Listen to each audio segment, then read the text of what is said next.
activity 2 gives you an opportunity to practice and check your knowledge of borders in Europe.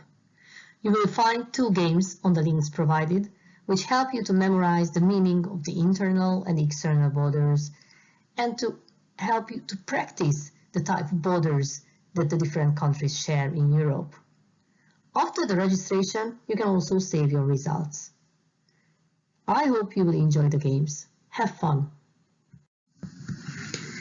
And now let's turn to a more practical side of borders and decide for ourselves whether they mean opportunities or rather represent weaknesses in the growth and development of regions or even countries. When talking about the opportunities, the analysis and measuring of added value are the best ways to understand the cross-border phenomenon and approach. This implies that all activities, actions, and processes are seen from a cross-border perspective and actually reveals that these activities and processes in border regions always have a cross-border effect and cross-border relevance. Added value is an important element also in the integration processes of the European Union. The Association of European Border Regions analyzed the added value of cross-border cooperations and published the results in its white paper on European border regions. These help both the inhabitants and the actors in the border regions to understand the geopolitical, economic, social, as well as cultural dimensions of cross-border cooperations. Now let's see them one by one. The geopolitical dimension of borders involves a broad set of elements and approaches which make every border a unique entity. As Julia Mingi, one of the fathers of border studies and theories, stated, borders are perhaps the most palpable political geographic phenomena. They are depicted on maps, they use symbols, signs, identifications, representations, performances, and they have stories. The most important components of the geopolitical dimension include territory, sovereignty, identity, geography, and history, which together define the geostrategic importance of a border all over the world. The distinction between natural and non-natural borders and their interpretation as good and bad borders also help to understand the political or rather geopolitical approach of borders. As the Association of European Border Regions also highlighted in its white paper, the political dimension or the political added value of cross-border cooperations involves a substantial impact on several aspects, including the development of Europe and European integration, getting to know each other, getting on together, understanding each other and building trust, the implementation of subsidiarity and partnership, increased economic and social cohesion and cooperation, preparation for the accession of new members, the use of EU funding to secure cross-border cooperation via multi-annual programs, and ensuring that the necessary national and regional co-financing is committed in the long term. Taking into consideration the above, it is clear that the geopolitical dimension may have a positive as well as a negative effect on the growth and development of cross-border regions and cooperations. Borders are often regarded as peripheral areas resulting from geographical position and historical experience. The economic performance of most border regions in Europe is very low, making them lagging behind both in national and international terms. There are many variables that are used to describe economic performance, which orient the EU stakeholders in defining regional policy rules for the border regions. Let us focus on 3 of these, namely gross domestic product per capita, the real growth rate of gross value added, and sectoral shares. Now, the GDP per capita in purchasing power standards is the one which is the most often used for characterizing the economic performance of a region. Daniela Grosseau-Helmenstein and Helmut Behrer stated that due to their peripheral position, border regions have usually a lower GDP per capita compared to the country average, but they also added that it is not the case when the border region includes the capital city, or if there are highly urbanized areas within the border region. In real growth rate of gross value added, percentage change over previous years helps to identify the most and least dynamic border regions. While in the case of the sectoral shares, the specialization employment patterns focus on the sectoral shares in the border regions, which actually show a great difference between the border regions in the EU 27. While some border regions have very high share of agriculture, about 45%, and very low share of services and industry, others boast much higher industrial concentrations and higher share of services. Grosseau-Helmenstein and Behrer selected a set of 10 indicators at the regional and 8 at the national level, which they assigned to 4 economic and social dimensions to explain the differences between the economic performance of border regions. These indicators fit into the following categories, as you can see in the figure: labor, including quantity and quality of labor; capital and infrastructure availability; factor productivity; and living conditions related data. Analyzing the economic performance of border regions, we can establish that borders and border regions have a strong economic dimension, which is clearly summarized in the socio-economic added value of cross-border cooperations. It is apparent in all border regions, although in different ways. Namely, that it involves the mobilization of indigenous economic potential by strengthening the regional and local levels as partners for and initiators of cross-border cooperations. There is an intensive participation of actors from the economic as well as the social sectors. For example, the active participants and initiators include chambers of commerce, associations, companies, trade unions, cultural and social institutions, environmental organizations, and tourism agencies. It leads to the opening up of the labor market and harmonization of professional qualifications, thus uniting the labor markets of the border regions of neighboring countries. It creates additional development for the economies of the neighboring countries through the cooperation between the border regions. It can be seen, for example, in the fields of infrastructure, transport, tourism, environment, education, research, and cooperation between small and medium-sized enterprises. Besides, it also means the creation of more jobs in these areas, further strengthening the economies. There are long-lasting improvements in the planning of spatial development and regional policy, including the environment. And it also implies the improvement of cross-border transport infrastructure.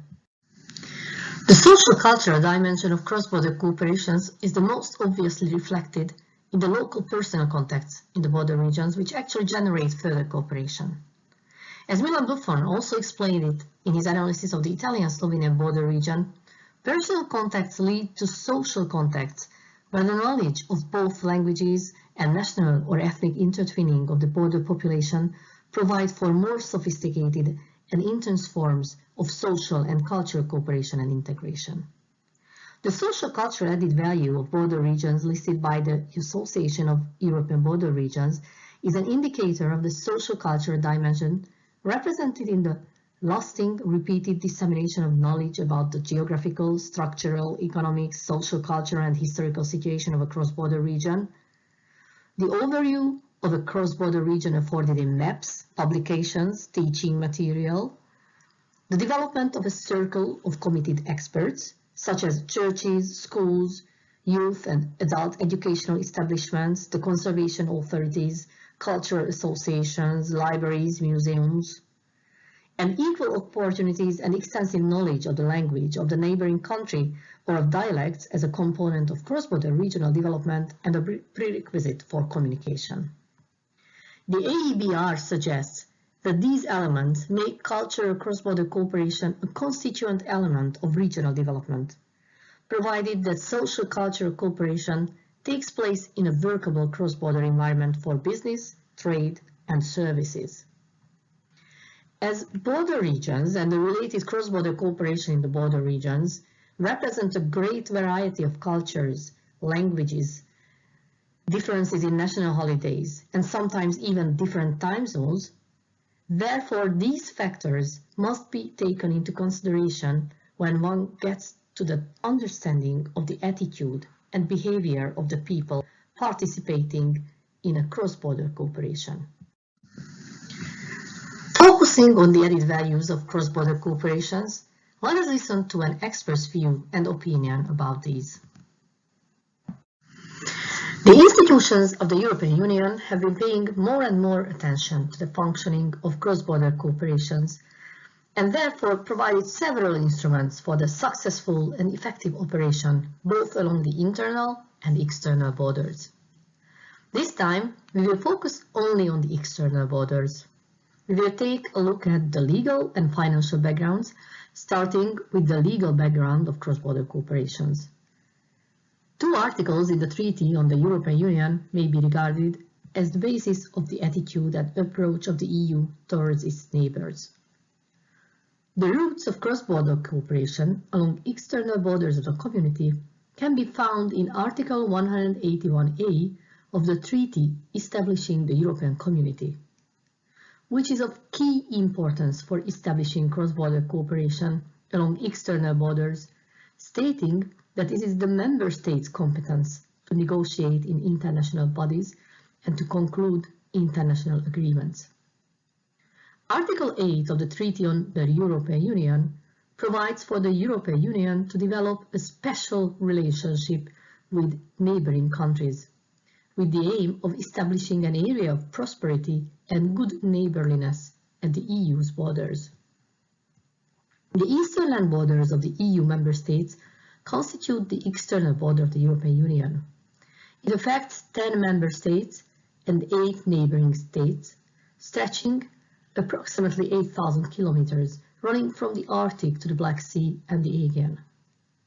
Cross-border cooperation along the external borders of the European Union is defined as a key priority both in the European Neighbourhood Policy and in the EU's strategic partnership with Russia. The European Neighbourhood and Partnership Instrument was created to develop and strengthen this cross-border cooperation. The core policy objectives of cross-border cooperation along the external borders of the European Union include support of sustainable development along both sides of the EU's external borders, help decrease differences in living standards across these borders, and address the challenges and opportunities following on EU enlargement or otherwise arising from the proximity between regions across the mainland and maritime borders. The Northern Dimension policy, drawn up in 1999, is a common policy shared by 4 equal partners: the European Union, Norway, Iceland, and the Russian Federation. The policy covers a broad geographic area from the European Arctic and subarctic to the southern shores of the Baltic Sea, countries in the vicinity, and from northwest Russia in the east to Iceland and Greenland in the west. The policy's main objectives are to provide a common framework for the promotion of dialogue and concrete cooperation, to strengthen stability and well-being, intensify economic cooperation, and promote economic integration, competitiveness, and sustainable development in Northern Europe.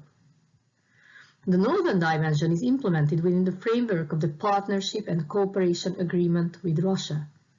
A particular emphasis is placed on subsidiarity and on ensuring the active participation of all stakeholders in the north, including, for example, regional organizations, local and regional authorities, academic and business communities, and civil society.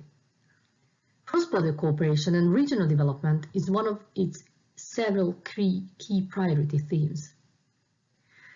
The EU and Russia concluded a Partnership and Cooperation Agreement, PCA, in 1994, which came into force on the 1st of December in 1997.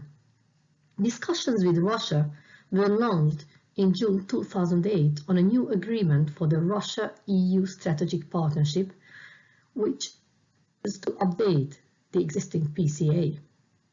The importance of enlargements in the development of the cross-border cooperations along the external borders is unarguable, as the number and scope of neighboring third countries and the length of the external borders increased in parallel with the enlargements. The regulation and policy related to external borders became more and more important for the European Union. So, what about the financial background for cross-border cooperations along the external borders of the European Union? As we have already concluded earlier, the main foreign policy priority of the European Union is to create and maintain good relations with its neighbors. With respect to the availability of financial resources for cross-border cooperations, there are significant differences between the different external borders of the European Union. These differences somewhat disappeared with the introduction of the European Neighbourhood Policy instrument. Through the ENPI, or later ENI, the European Union aims to build a deeper political and economic relationship with its neighbours to the east and south, supporting their reform processes. Within the European Union, the European Commission is responsible for ensuring financial instruments to establish and maintain cross-border cooperations with countries outside its area. Cross-border cooperation is intended to benefit those regions which directly share a land or maritime border with the European Union and their counterparts on the EU side of the border.